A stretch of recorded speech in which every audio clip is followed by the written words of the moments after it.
guys, I had to make another part today because I wanted to mention some things. So I got the y-axis, basically 20 by 40 aluminum excursion off of the actual frame of the CR10, and you can see that I was able to get the bed, the heated beds mount, and I was able to also to get the GT2 belt off of this. It took a second, but I was able to do it, and it's got the clamp too on both the ends.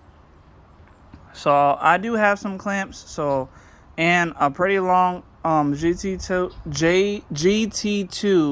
belt, so I'll be able to do the same thing. I will just have to make mine is gonna have to be longer than that one, but also I was able to take off the y-axis NEMA 17 stepper motor and the mount that mounts to it. But I wanted to make this video because I needed to explain that these holes are for M5 nut bolts. So I'm gonna have to make it wider to be able to use my M6 bolts that I have. So I'm going to be using my drill again with a drill bit to drill out these holes to widen them up a little bit. The back and the top and all of them. All these three right here. And I did get the belt puller, the belt tensioner, I guess, off of the original. And I was able to get it onto this one. That's why I know for sure that this is going to work just fine, because these are both the same size aluminum excursions. They're the 20 by 40 millimeters. So I was able to get that on. All I gotta do is just screw that down, those Allen key bolts with I think they're M4 with the T-nuts on the inside. So I was able to get that on. It's actually pretty snug already without screwing them down, because the frame that I took off with the belt tensioner, it's actually pretty tight onto the 20 by 40, so it's only really 40 millimeters thick.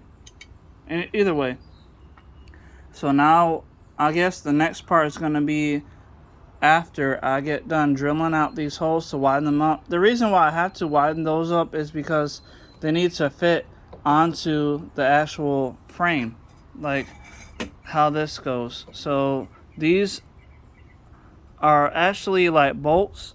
So they're 5 millimeter grooves or threads. So since they're M5 threads, they're not gonna work. They're not gonna be able to work for my M6 threads. So that's the reason why I'm using M6. So I need to widen these holes up so that way I can actually put my M6 bolts through. So I can show you right here. I got an M6 bolt right here. It's a little small, which is good, but right here you can see this is too thick compared to that small hole. So I need to just use my drill, a drill bit that will widen up these three holes, and then that'll be it. Then I should be able to get this bracket onto this right here. And I forgot to mention, I believe, I did cut down this size to 640 millimeters. So it fits perfectly onto my new frame that I'm designing here. So I will show you that right here. Just set that on the side. So right here, that will be able to match up just nicely. And then all I gotta do is put in the actual the NEMA 17 stepper motor. So that will go right here, like this, and then they will be able to line up as soon as I drill out the holes. Right there.